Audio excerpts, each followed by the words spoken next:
Good morning दोस्तों। कक्षा 11 के नामा के मूलतत्व विषय के वर्गों में आज हम मुख्य रोधनामचा चैप्टर अंतर्गत आगे की पढ़ाई करेंगे। दोस्तों, आज हम विशिष्ट प्रकार के व्यवहार जो अन्य सहायक बही में नहीं लिखे जाते हैं उस संदर्भ में पढ़ाई करने वाले हैं। दोस्तों, सहायक बही किसे कही जाएगी वो आगे हम पढ़ चुके हैं। अब आज हम ऐसे व्यवहार कि जिसका समावेश सहायक बही में नहीं होता है उसके संदर्भ में मुख्य रोधनामचा लिखी जाती है, उसके बारे में पढ़ाई करें तो कुछ ऐसे विशिष्ट व्यवहार होते हैं कि जिनका लेखा अन्य कोई सहायक बही में नहीं किया जाता है। मानी ऐसे विशिष्ट व्यवहार कि जिसका लेखा कोई भी सहायक बही में नहीं होता है, तो ऐसे व्यवहारों के लिए दोस्तों मुख्य रोधनामचा लिखनी होगी, माने मुख्य प्रविष्टि तैयार करनी होगी।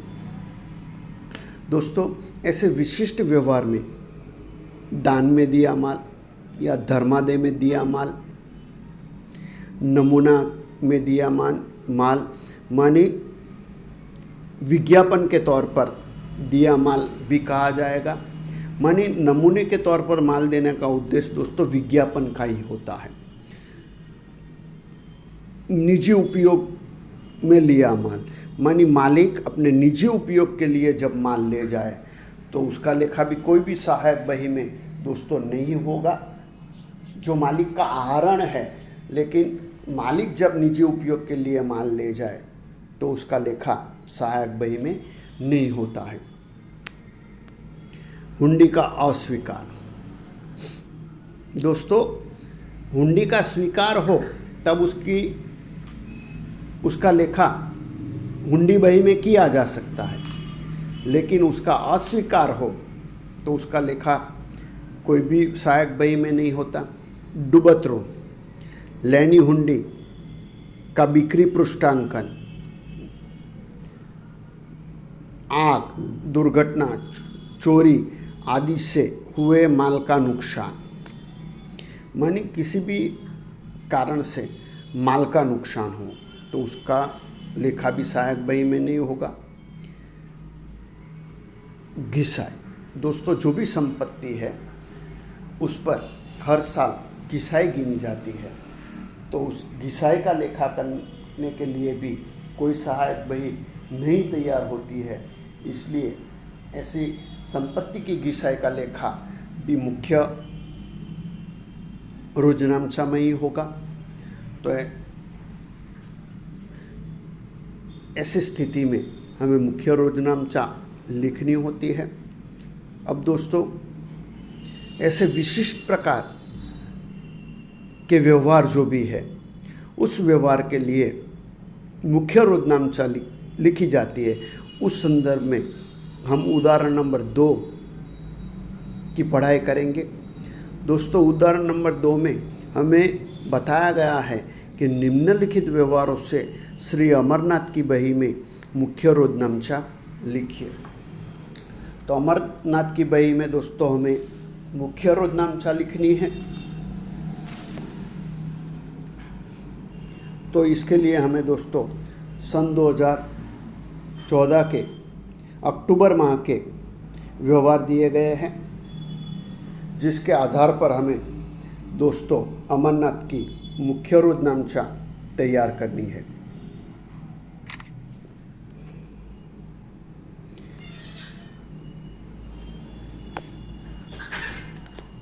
तो दोस्तों, अब हम रोधनामचा कैसे तैयार होगी वो देखेंगे, लेकिन उसके लिए आपको आपकी किताब रकम देखने के लिए साथ में रखनी होगी। रोधनामचा के कौन से खाने तैयार होते हैं वो दोस्तों आपको पता है। तो आपका शीर्षक रहेगा श्री अमरनाथ का मुख्य रोधनामचा। खाने रहेंगे तारीख, विवरण, खाता बही, पृष्ठ नंबर, उधार रकम और जमा रकम।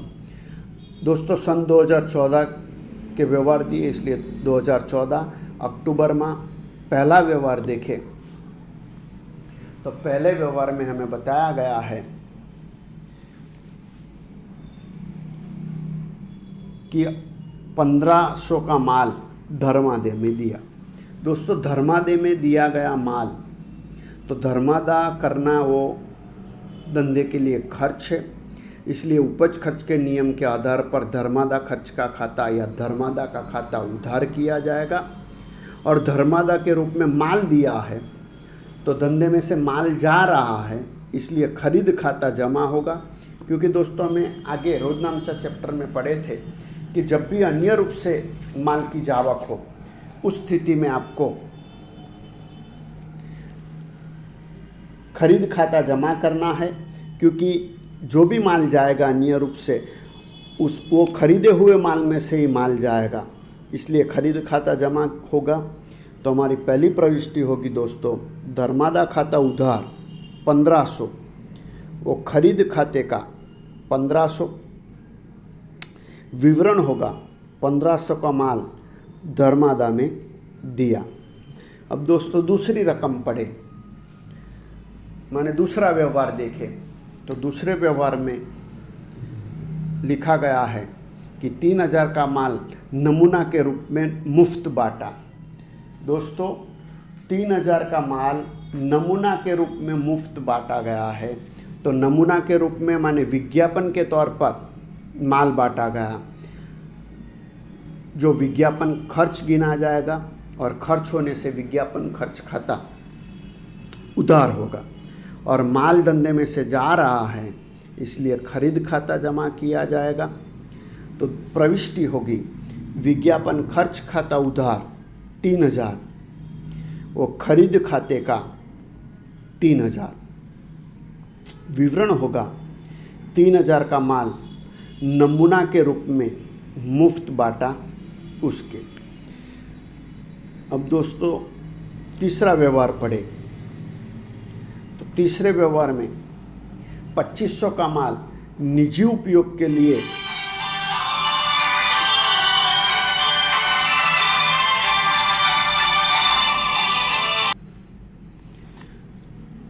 दोस्तों तीसरे व्यवहार की रकम पढ़े तो निजी उपयोग के लिए धंधे में से माल लिया, तो निजी उपयोग के लिए लिया गया माल तो आहरण होगा और माल जा रहा है, इसलिए खरीद खाता जमा होगा और आहरण खाता उधार होगा। तो हमारी प्रविष्टि होगी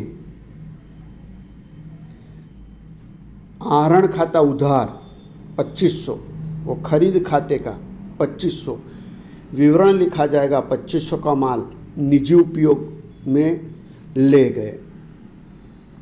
दोस्तों तीनों प्रविष्टि में माल धंधे में से जा रहा है, इसलिए खरीदे हुए माल में से माल जा रहा है, उस आधार पर खरीद खाता जमा हुआ। चौथा देखें, चौथा व्यवहार, तो चौथे व्यवहार में 4000 की हुंडी जो प्रियंका ने स्वीकार की थी, यह पकने की तारीख पर अस्वीकार या अप्रतिष्ठित हुई। दोस्तों लेनी हुंडी अस्वीकार हो, मानी सामने वाले पक्ष का ने स्वीकारी हुई हुंडी लेनी हुंडी कही जाएगी, और वो हुंडी अस्वीकार हो उस संदर्भ में हमें लेनी हुंडी जब स्वीकार हुई तब जो प्रविष्टि हुई होगी उसकी विरुद्ध प्रविष्टि लिखनी होती है। तो दोस्तों जब हुंडी प्रियंका ने स्वीकारी होगी तब हुंडी हुई हो प्रविष्टि हुई होगी लेनी हुंडी खाता उधार और प्रियंका खाते का। अब दोस्तों अस्वीकार हो रही है, इसलिए विरुद्ध प्रविष्टि के रूप में प्रियंका खाता उधार वो लेनी हुंडी खाते का 4000, क्योंकि जब स्वीकारी तब लेनी हुंडी उधार प्रियंका जमा थी, अब विरुद्ध प्रविष्टि होने पर प्रियंका खाता उधार वो लेनी हुंडी खाते का। विवरण लिखा जाएगा 4000 की हुंडी प्रियंका ने अस्वीकार की उसके, या प्रियंका ने स्वीकारी हुंडी अप्रतिष्ठित हुई उसके।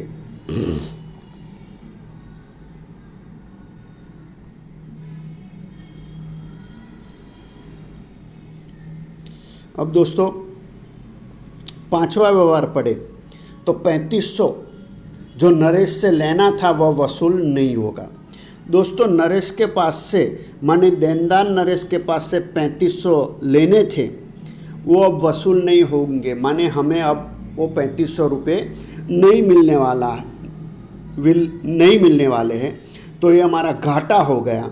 और हम पारिभाषिक शब्द में पढ़े थे कि देनदार के पास से जो रकम लेनी है वो नहीं वसूल हो सके तो उसे डूबत ऋण कहा जाएगा।